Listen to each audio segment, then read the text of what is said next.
ఓం నమో భగవతే శ్రీరమణాయ. ఓం శ్రీ దక్షిణామూర్తే నమ. ఓం శ్రీ గురుభ్యో నమ.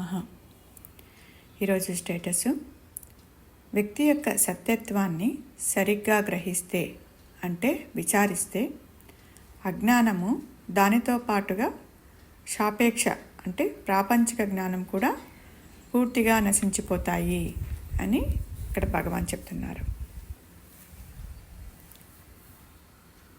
అంటే ఆత్మకి అన్యంగా వ్యక్తి కానీ ఇతరులు కానీ లేరు.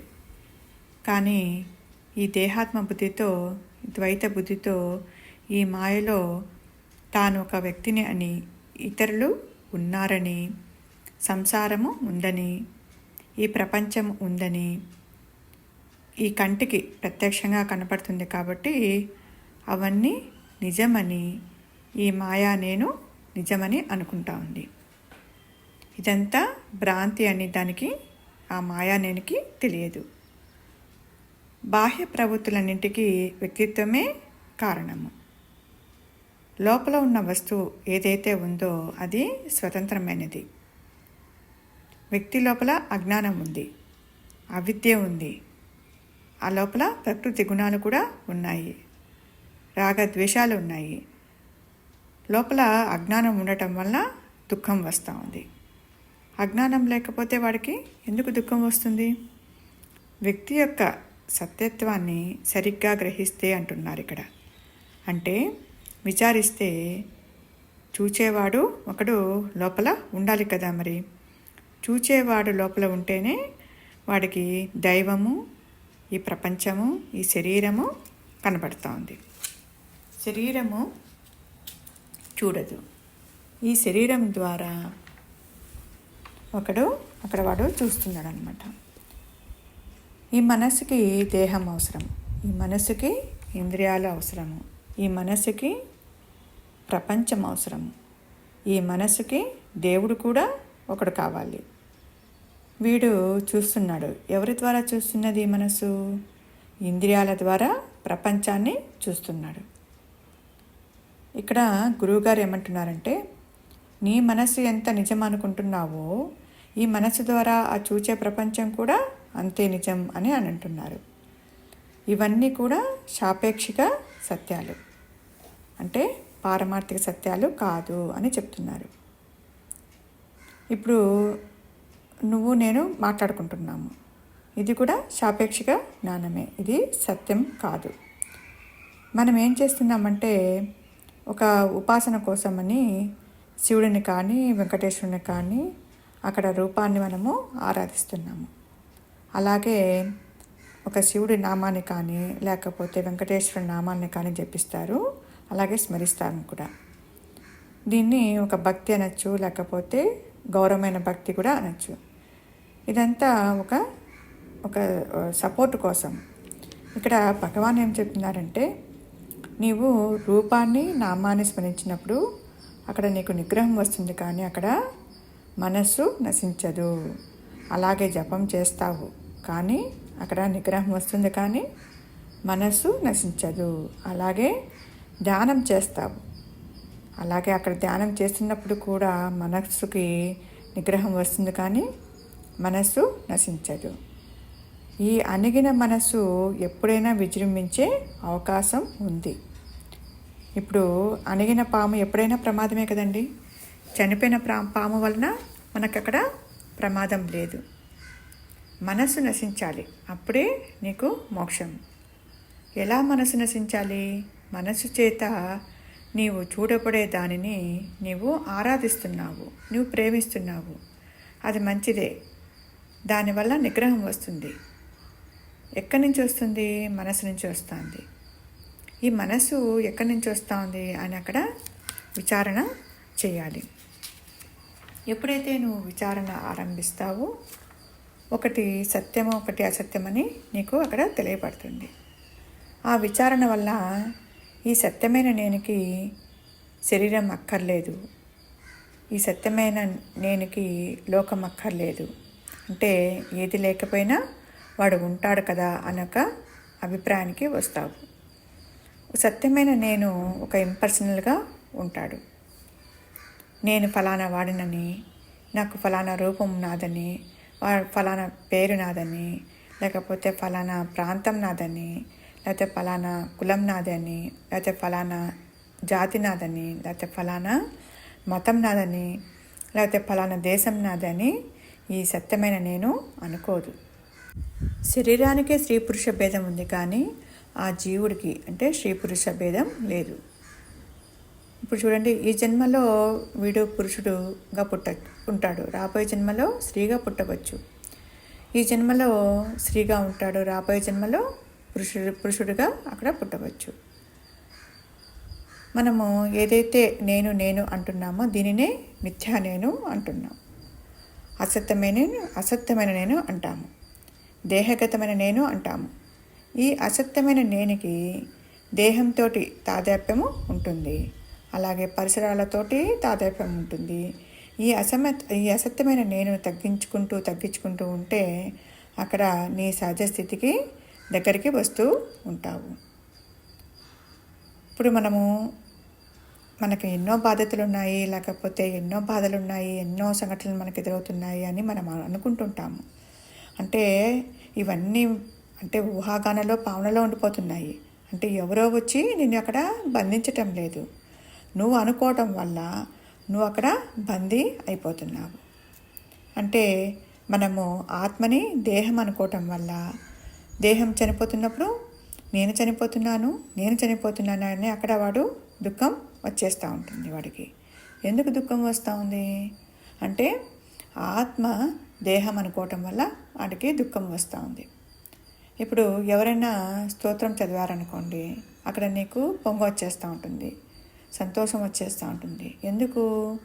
ఆత్మని మనస్సు అనుకోవటం వల్ల అక్కడ నీకు సంతోషం వస్తూ ఉంది. ఆత్మ మనస్సు కాదు, దేహం కాదు. అది మీకు తెలియక అది మీరు అక్కడ కంగారు పడుతున్నారు, అంతకంటే అక్కడ ఏమీ లేదు. రాబోయే జన్మల హేతులన్నీ కూడా నీ మనస్సులోనే ఉన్నాయి. అంటే అక్కడ మనస్సు నశిస్తే కానీ అవన్నీ నశిస్తాయి అని చెబుతూ, వ్యక్తి యొక్క సత్యత్వాన్ని సరిగ్గా గ్రహిస్తే అంటే విచారిస్తే కానీ అప్పుడు అజ్ఞానము, దాంతోపాటు చూసే ఈ ప్రాపంచిక జ్ఞానం కూడా పూర్తిగా నశించిపోతుంది అని ఇక్కడ భగవాన్ అంటున్నారు. ఓం శ్రీ గురుభ్యో నమః.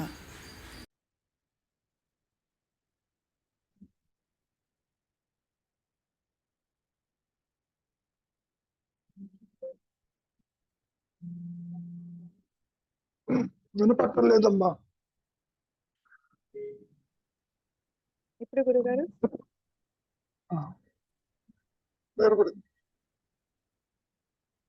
వ్యక్తి యొక్క సత్యత్వాన్ని సరిగ్గా గ్రహిస్తే అంటే విచారిస్తే అజ్ఞానము, దానితో పాటుగా సాపేక్ష అంటే ప్రాపంచిక జ్ఞానం కూడా పూర్తిగా నశించిపోతాయి. పోయిందా? లేదు గురుగారు. పుట్టినప్పటి నుంచి విచారిస్తూనే ఉన్నారు, మార్గము తెలిసినప్పటి నుంచి విచారిస్తూనే ఉన్నారు, లోకంలో జరిగిన సంఘటనలు విచారిస్తున్నారు. ఎట్లా తీసు పోనీ కార్యకారణ సంబంధాలు ఉన్నాయా? వ్యక్తిత్వాన్ని అట్టిపెట్టి నీ మూలం నువ్వు గ్రహించగలవా? చెప్పటం చాలా తేలిగ్గా అనిపిస్తుంది. నీవే అది విచారించు, నీవు ప్రేమ కాదు అంటే ఆత్మేనని తెలుస్తుంది అనేది సరి అయింది కాదమ్మా. అవును గురుగారు. ఎందుకంటే వీడు ఈ జ్ఞానేంద్రియాల ద్వారా ప్రత్యక్షంగా అన్ని చూస్తూ వాడు ఇది కాదు ఇది వాడు ఒప్పుకోడు కదా గురుగారు. ఎంత విచారణ చేసినా కూడా. తల్లి శంకరులు కూడా ఇదే మాట అన్నారు.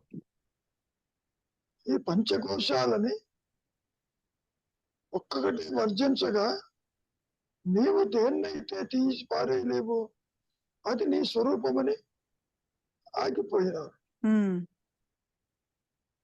సరే, అన్నమయ కోశం కాదు, మనం కోశం కాదు, అన్ని తీసావు. ఉమ్, కానీ ఇక్కడ నీ ఉనికిని నీ తీయటానికి నీ చేతుల్లో లేదు. నీ ఉనికి అంటే నీ దేహత్వ బుద్ధిని. దేహాత్మ బుద్ధి. ఉమ్, ఇది బయటికి దూకిన తర్వాత దీన్ని నీవు నష్టం చెయ్యలేవు. ఉమ్, అవును, అయిపోయింది. అవును గురుగారు. ఉమ్, అమ్మా దీన్ని నష్టం చేయలేవు. ఉమ్, అదే విధంగా నువ్వు ఆత్మ ప్రకాశింప చేయలేవు. ఉమ్. అంటే కాదు గురుగారు, ఇక్కడ మనసు బయటికి పడక ముందే దాన్ని చేయడానికి మన వల్ల అవుతుందా గురుగారు? నీకు తెలియదుగా. తెలియదు. నిద్రపోతున్నా, నిద్రలో ఆత్మవే ఉమ్, ప్రకాశించటం లేదుగా. ఉమ్, నిద్రలో ఆత్మని, జాగ్రత్త అవస్థలో అనాత్మని చెప్పడానికి నీకు ఆధారాలే ఉన్నాయి. అవును. చెప్పలేవు. ఉమ్, జరగవలసింది ఈ జాగ్రత్త అవస్థలోనే. ఉమ్, శిశువుగా జన్మించాలి, ఉమ్, అజ్ఞానం జనించాలి, ద్వైతము జనించాలి, ఉమ్, బంధము జనించాలి, రాగద్వేషాలు జనించాలి, మరి మాయ జనించాలి. ఉమ్, ఇప్పుడు మనం ఎన్ని రకాలుగా చెప్పుకున్నా ఉమ్, సాధన సాధించేవాడు లేడు, ఉమ్, సాధ్యము కాదు. ఉమ్, మరి చెప్పినప్పుడు నువ్వు విచారం చెయ్యి, ఆత్మ ప్రకాశిస్తుంది అనేది ఒక రకంగా బ్రహ్మజనితమైన స్టేట్మెంట్ అది. ఉమ్, అప్పటికి మహర్షి అడిగారు, ఉమ్. ఎవరికి ఈ ప్రశ్న లేనెవరెవరికి అహంకారానికి. అదంటే అహంకారం అన్నారు. మళ్ళీ ఉమ్, తన్ను తాను నష్టపరుచుకోవటానికి ఇది ఇష్టపడుతుందా? ఉహు, ఉమ్, పైగా ఇది నష్టమైతేనే కానీ అది ప్రకాశించదు. నా గురువు గారు. ఉమ్, ఇప్పుడు సూర్యుడికి అంతగా మేఘం వచ్చింది, ఉమ్, నిజమే. ఆ మేఘం తొలగితే కదా నీకు సూర్యుడిని కనపడేది అవును గురువు గారు. కూడా. ఉమ్, మామూలుగా మనం అంటూ ఉంటాం, బాగా మబ్బు పెట్టింది సూర్యుడు కనపడుతుంది. అవును, అవును గురువు గారు. ఉమ్, నువ్వు మబ్బుని చూస్తున్నావు, మబ్బు తొలగా సూర్యుడిని చూస్తున్నావు. ఉమ్, ఆ విధంగా ఉండదమ్మా ఇక్కడ. ఉమ్, రూప జ్ఞానం అనేది మనం ఎన్నోసార్లు చెప్పుకున్నాం, వ్యక్తిత్వాన్ని అట్టిపెట్టి ప్రకాశించదు. మామూలుగా ఇక్కడ ఏం జరుగుతుంది? ద్వైతంలో చీకటి చూస్తున్నావు, వెలుగు చూస్తున్నావు, మబ్బు రావటం చూస్తున్నావు, సూర్యకాంతికి అడ్డం పట్టడం చూస్తున్నావు, అవును, మబ్బు తొలగడం చూస్తున్నావు, కాంతిని చూస్తున్నావు. అవును గురువు గారు. ఉమ్, ఆ విధంగా ఉండదు. ఉమ్,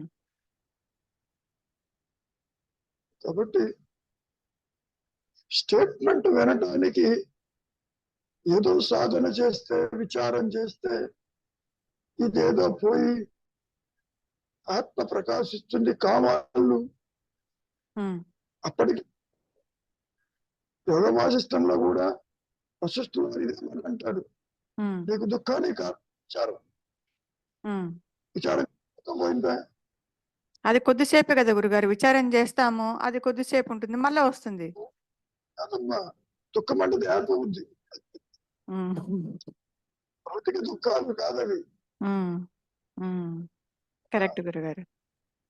ఎంత క్రిటికల్ గా ఉంటుంది అంటే స్వరూప జ్ఞానం బోధించేది కాదు, ఉమ్, బోధించేది కాదు, సూచించేది కాదు. ఉన్న సత్యము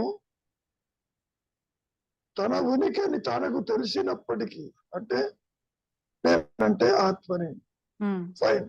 ఉమ్, మనస్సు వచ్చి మాయలు మాట్లాడుతున్నారు ఇప్పుడు. ఉమ్. నా గురువు గారు. దాన్ని గ్రహించడం చాలా కష్టం. ఉమ్, తప్ప మరి ఆయన చెప్పిన స్టేట్మెంట్ సరైనది కదా? ఒక రకంగా చూస్తే ఆశాజనకమే గాని గమ్యాన్ని చేర్చదమ్మా అది. ఉమ్, మనం చేసిన విచారం చేసిన ఉమ్, ఎన్ని రకాలైనటువంటి ప్రక్రియలు చేసిన ఉమ్, ఆత్మని ప్రకాశింప చెయ్యగలిగిన వేరు ఎరుక సాధన లేదు అసలు. ఉమ్, మనోనిరోధము ఆత్మ ప్రకాశానికి దారి తీయదని కూడా చెప్పాడు కదా. ఆ గురుగారు. ఉమ్, కాబట్టి ఒక రకంగా తీసుకుంటే ఇది ఒక అష్టదిగ్బంధన. ఉమ్, నువ్వు దారిని ఎత్తుకుతూ పోతూ ఉంటావు. ఉమ్, యోగం అంటావు, భక్తి అంటావు, కర్మ అంటావు, జ్ఞానం అంటావు, విచారం అంటావు, కుండలిని అంటావు, ఇదంటావు అదంటావు. అసలు వాడి జోలికి ఎందుకు పోతావు? విచారం చెయ్యి, నేను ఎవరిని తెలుసుకో, హాయిగా ఉంది. అది తెలియబడేది కాదు. ఉమ్, నీ బుద్ధికి, నీ మనస్సుకి, నీ ఇంద్రియాలకి, నీ వాక్కులకి ఉమ్, అది అంత. ఇది నా అనుభవం. ఉమ్, మరి ఆయన అనుభవం అయినప్పుడు ఎందుకు అందించడం కోళ్ళకి? అవును గురుగారు. పెట్టాడుగా అంతా చెప్పి గురువు అందించడు. ఉమ్, గురువు ఆత్మేను. ఉమ్, ఆత్మ అంటే ఏంటో తెలియదు. భౌతిక గురువు సరిగా తెలియటండి, అక్కడికి తెలుస్తుంది. ఆ గురుగారు. అంటే ఇప్పుడు అది తెలియబడదు కాబట్టే నేననే విచారణ పెట్టి అక్కడ ఆన్సర్ దొరకదు గురుగారు అక్కడ. ఆన్సర్ దొరకదు కాబట్టి విచారం చేయమంటున్నారు. అదే. ఎవరికి దొరకాలి? నువ్వు పాము దగ్గరికి వెళ్ళావు, నువ్వు విచారం చేయి, నువ్వు తాడని తెలుస్తుందంటే పాము వెళ్ళకపోతుంది. నాకు దానికి లేదు, నేనేమిటి పాము మీదకి రావటం ఏంటి తాడు మీదకి? నేను విచారం చేయాలంటుంది పాము. పాము కాబట్టి బోధయుక్తము కాని దాన్ని బోధించటానికి, ఒక మధ్య పెట్టడానికి చెప్పిన మాటలే ఈ విచారం, ఈ భక్తి, ఈ కర్మ, ఈ జ్ఞానం. నిజానికి స్ట్రైట్ గా చెప్పాలి అంటే అసలు దీంతో పని లేదు.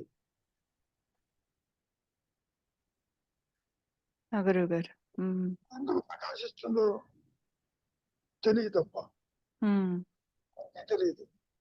కండిషనల్ ఆత్మజ్ఞానం ఉండదమ్మా. It is an unconditional existence. అది ఇది నా అనుభవం. అంటే మరి అంటే ఏ సాధనతో పని, ఏ సాధనతో పని లేదు గురుగారు. అంటే అక్కడ మనసు పవిత్రంగా ఉంటే చాలంటారా? అది పవిత్రత అపవిత్రత కూడా భావనే. రోజు స్నానం చేస్తావు, రోజు జపం చేస్తావు, రోజు మితాహారం తీసుకుంటావు, డిసిప్లిన్ వస్తుంది తప్ప ఆత్మని ప్రకాశింప చెయ్యగలిగింది ఆయన ఏదీ లేదు. మాయ అంటే ద్వైతం, ద్వైతం అంటే అవస్థాత్రయములు. అనుగ్రహము చేత అని ఎందుకన్నారు?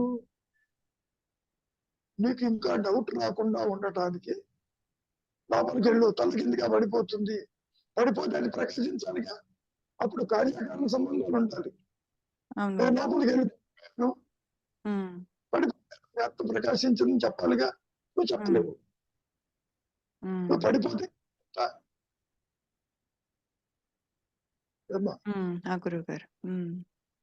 ఫ్రెండ్స్, శంకరులైనా మహర్షులైనా జీసస్ క్రైస్ట్ అయినా the kingdom of God is within you and fine. But how to make the heaven shine? It is not in your hands.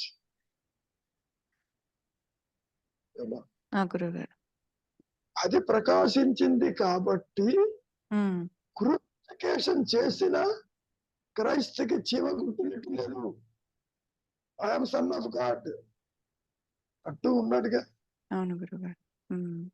Ramana మహర్షికి చేతికి వ్రణం వస్తే కోసిన ఏమీ లేదు అక్కడ. ఎందుకు లేదు? The higher power has established it there by itself. వ్యక్తిత్వం లేదు, దేహం ఉన్నది.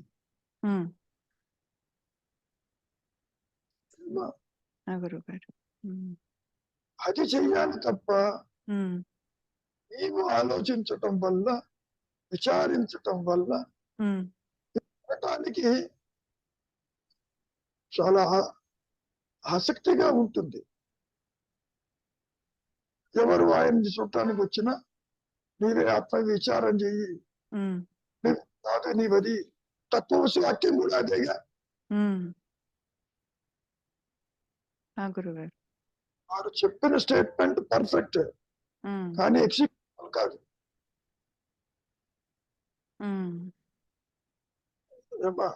గురుగారు.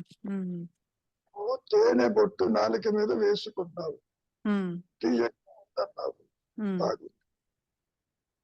ఆ తీయదనానికి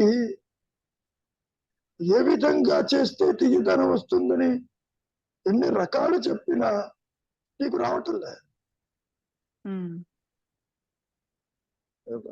గురుగారు.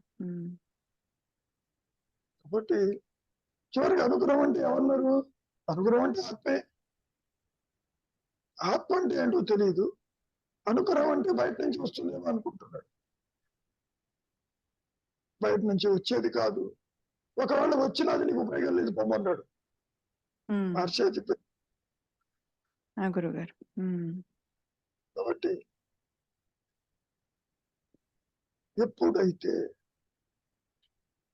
దానంతటా అది ఎందుకు ఏ కండిషన్ తో ప్రకాశిస్తుందని ఎవరు చెప్పలేదు.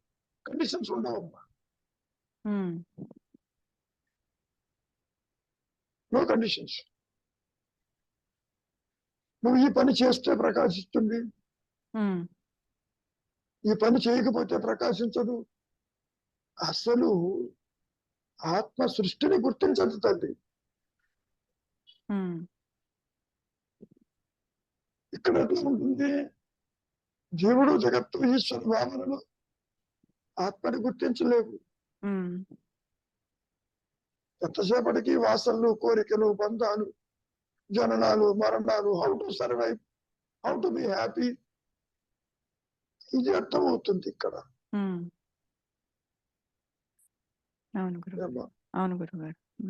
బుద్ధి ఉంటుంది, చాలా తక్కువ మోతాదు. బుద్ధి అంటే జ్ఞానము చాలా తక్కువ ఉంటుంది. విచక్షణ. శంకరులు ఇదే మాట అన్నారు. సాధనా చతుష్టయంలో వివేకంతో నువ్వు విచారించు. ఆయన కూడా అదే చెప్పారు. ఏది నిత్యము, ఏది అనిత్యము అట్లా చెప్పుకొచ్చారు. నీకు వైరాగ్యం కావాలి, విచారం కావాలి, ఇంద్రియాల వెంట వెళ్ళవద్దు, అన్ని బాగానే ఉన్నాయి. అన్నీ చేశాక ఆత్మని ఏ విధంగా ప్రకాశింపజేస్తుంది చెయ్యాలి అంటే, అబ్బా బాగా గుర్తుపెట్టు, 2 నేలలు ఉండాలి. ఒకదాని ప్రభావం ఇంకోదాని మీద పడాలి. 2 లేవే అట్లా.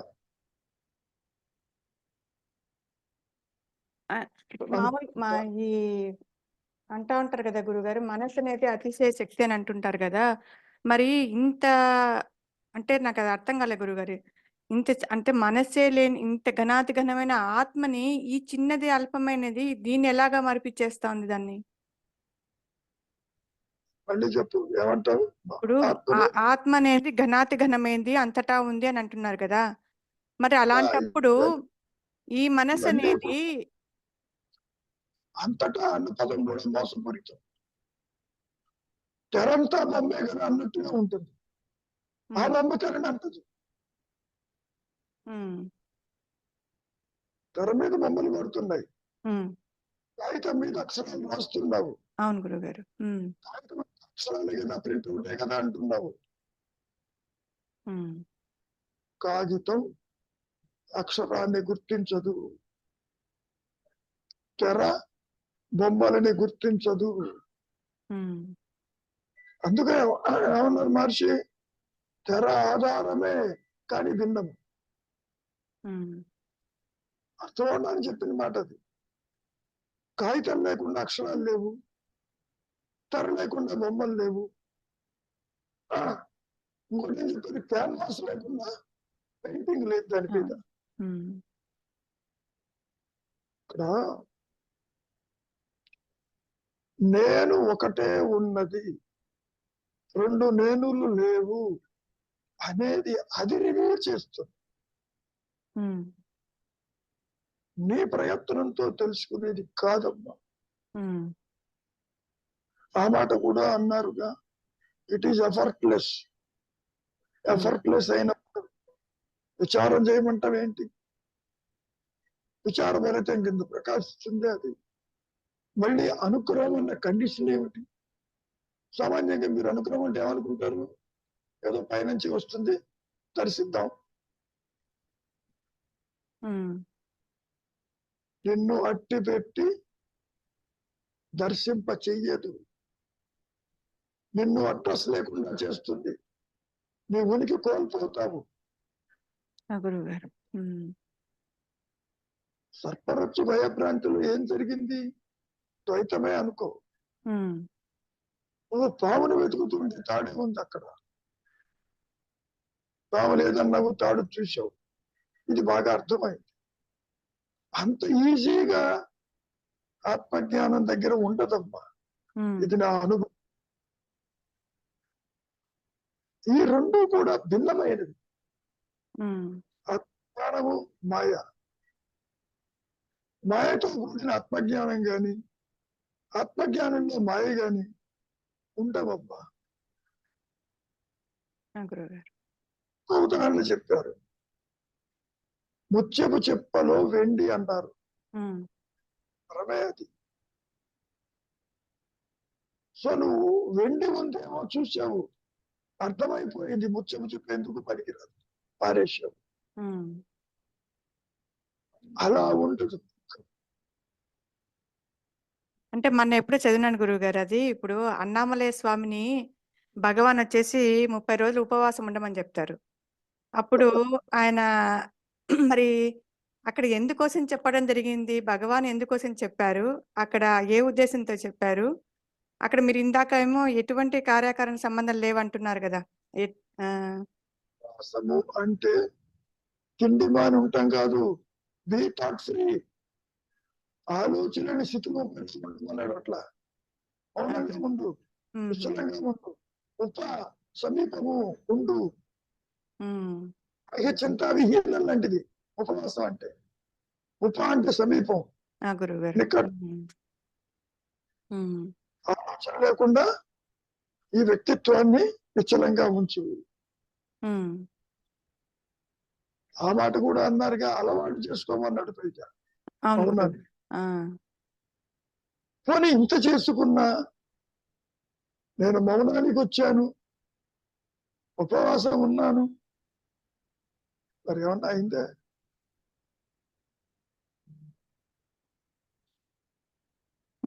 భిన్నమే. ఇది ఎప్పుడు తెలుస్తుంది అంటే, దానంతటి ప్రకాశించి తిరిగి మాయలోకి వస్తే మహర్షి కంటే ఎక్కువగా నువ్వు మాట్లాడుతావు. దానివల్ల ఈ మాయలో ఎవరికి అందించలేదు.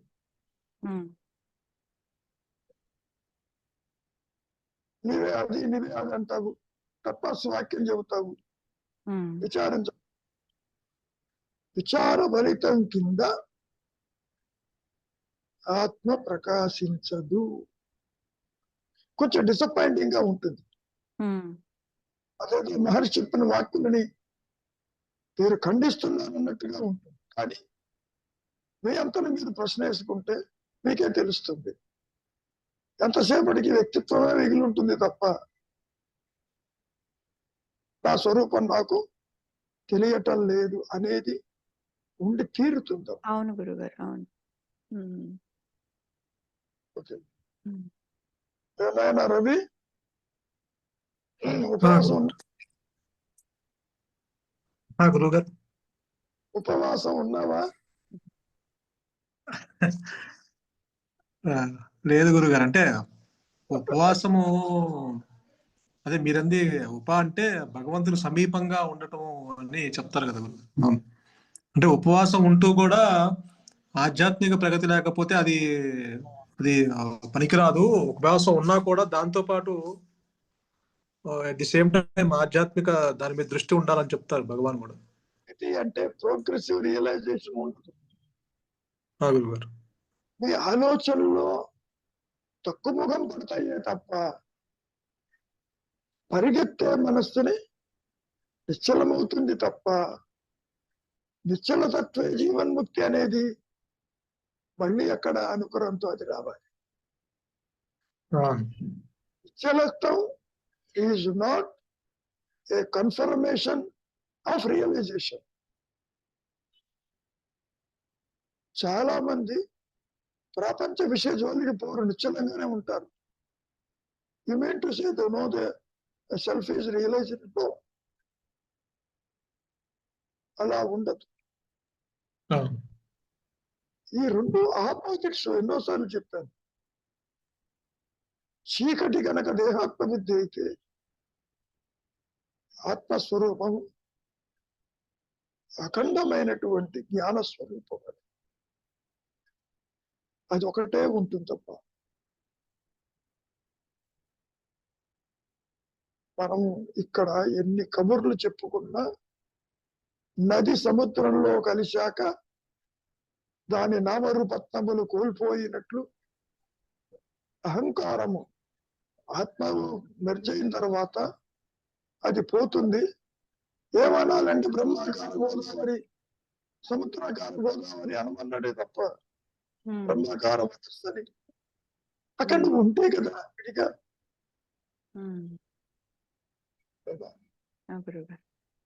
నేను మాట్లాడే ప్రతి మాట అక్షరము ఎగ్జిక్యూట్ చేయటం కుదరదని చెప్పటం, సాధన లేదని చెప్ప అనుకున్నంత తేలిగ్గా ఉండదప్ప.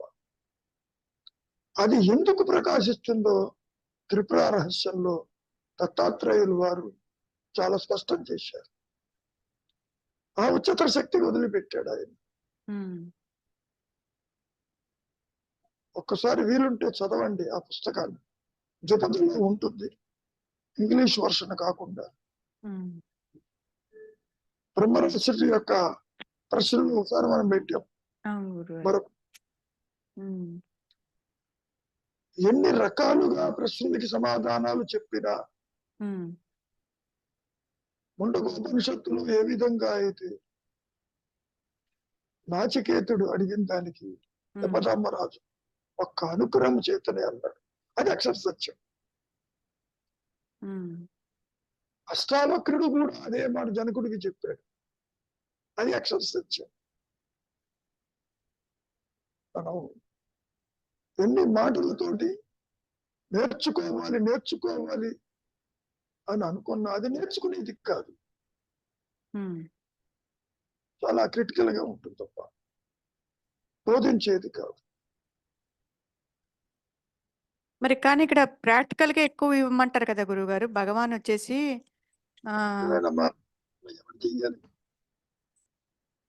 పుస్తకాలతో పని లేదు, ఎంతసేపు ప్రాక్టికల్ గా ఇవ్వండి అని చెప్తుంటారు. పుస్తకాలతో పని లేదు, కానీ నువ్వు సూచనలన్నీ కూడా శాస్త్రాల్లో ఉన్నాయంటున్నావుగా. తత్వమసి వాక్యం అక్కడిదేగా. ఎక్కడిది? అక్కడిదేగా.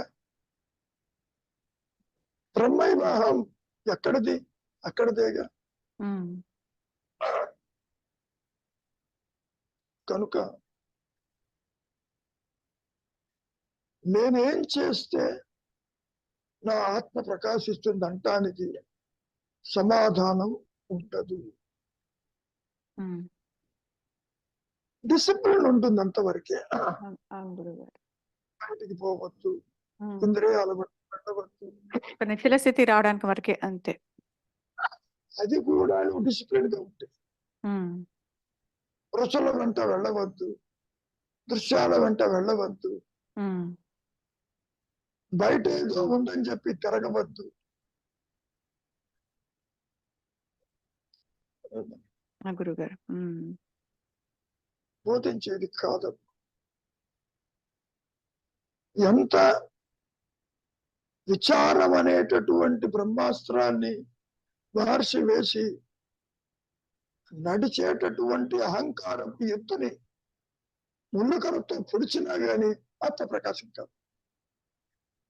ఉమ్, చెయ్యి, చెయ్యి. ఇలా కుదురుతుంది. గురుగారు. ఉమ్, చెప్పడం బాగానే ఉంది, ఉన్నదే అది, ఎస్ ఉన్నది అది. ఉమ్, నాకెందుకు తెలియదు?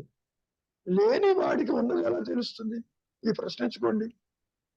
ఉనికి లేని వాడికి ఉమ్, తావుకు తాడొకటి ఉన్నట్టు ఇది అప్లై చేయరాల్సి. ఉమ్, నాకే శాస్త్రమో తెలియదు తల్లి.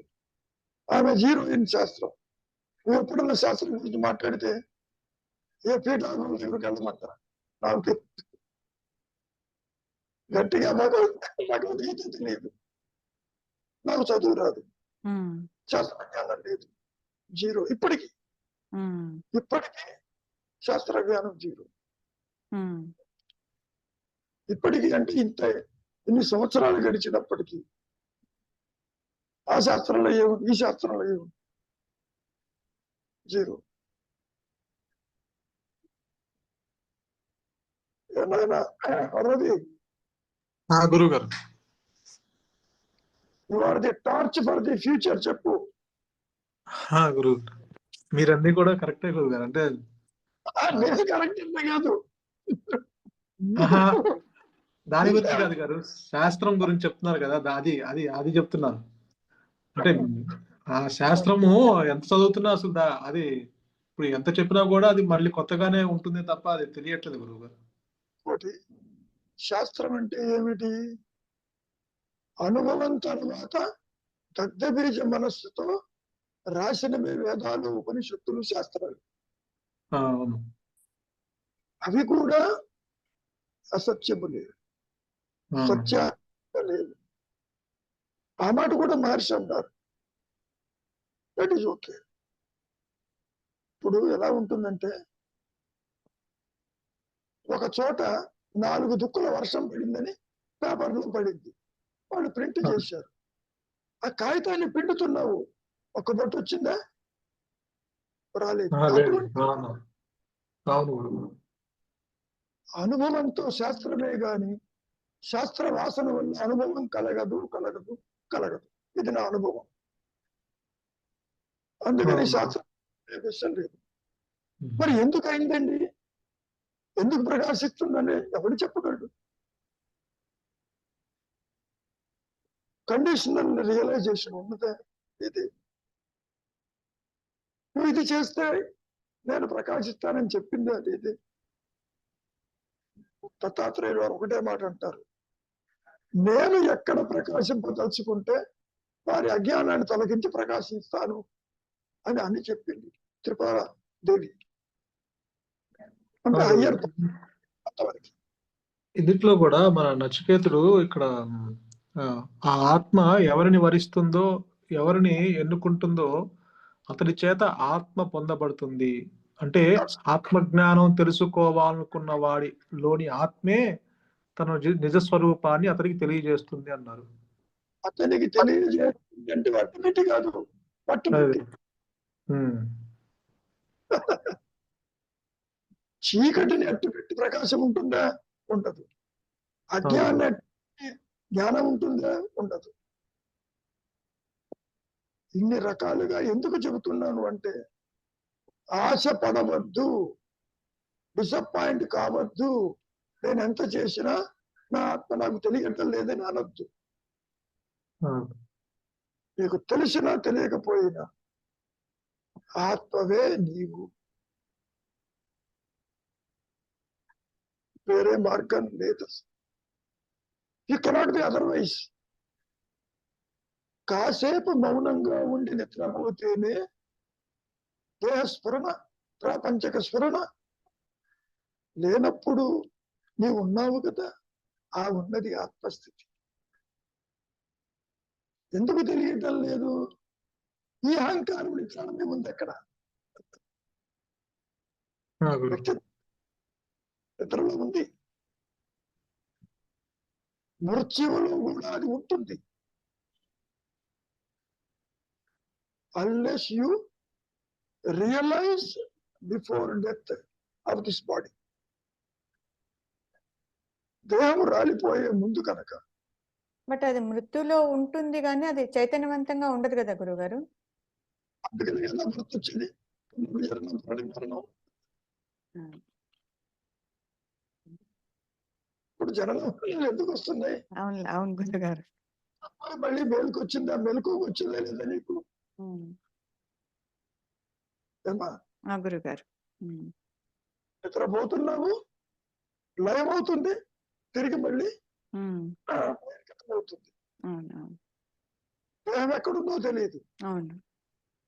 అయినా మళ్ళీ దేహాత్మబుద్ధి, స్వప్నము ఇది జరుగుతున్నాయిగా. నీ అనుభవం.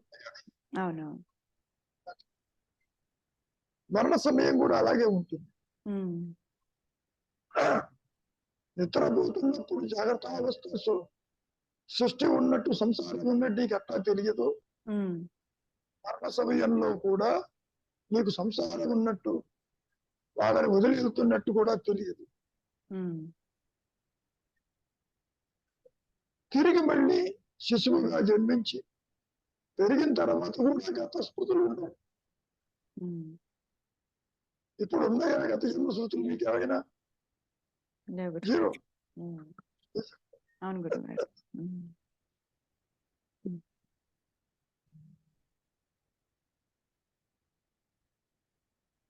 అయ్యా శ్రీనివాసరావు గారు, నేను ఇలా మాట్లాడుతుంటే కాలం వెళ్ళిపోతుంది. మీ సమస్యలు అలా ఏముంటాయి? ఏమన్నా ఉంటే చెప్పండి. ఇంకేమైనా అనుమానాలు ఉంటే చెప్పండి. అనుమానాలు ఏం లేవండి. Very good. ఒకే ఒక స్టేట్మెంట్, అంతర్ముఖి సదా సుఖి. సదా సుఖి అనేది అహంకార స్టేట్మెంట్. అది ఆలోచన. ఇప్పుడు కూడా మీరు సుఖే. ఆలోచన వస్తేనే ఆందోళన, బంధము, రాగము, ద్వేషము. ఆలోచన లేకపోతే సుఖమే కదా. ఈ సుఖం కాదు, ఆత్మ ప్రకాశం అనేది నీ సైతత్వం అయినా అది ప్రకాశించినంత వరకు నీవు పునరభిమరణం, పునరభిజననం మాయలో ఉండి తీరుతుంది. అది పాయింట్. అది డిసైడ్ చేస్తుందమ్మా, సార్ట్ అవుట్ చేస్తుంది. Rebirth, no birth. No birth doesn't mean no rebirth.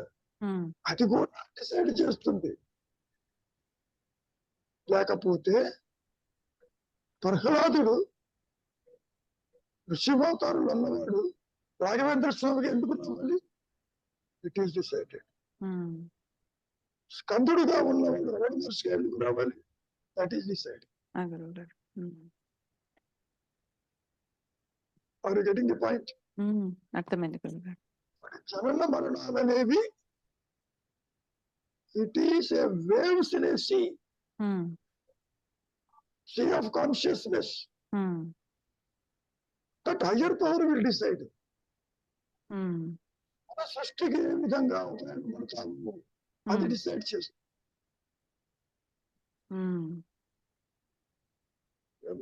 గురువు గారు. ఏమా సరోజ, ఏమన్నా మిగిలిందా? అదృశ్యమైన లేఖలు నువ్వు? ఏం లేదు గురువు గారు. Very good. ఏమీ లేదని గుర్తించావు కదా, వాడు ఉన్నాడేమో చూడుకు. గురువు గారు, ఉనికి లేదు గురువు గారు. ఆ ఉనికి లేని వాడికే ఇవన్నీ. ఉనికి లేని వాడని తెలియదు, ఉనికి ఉందా?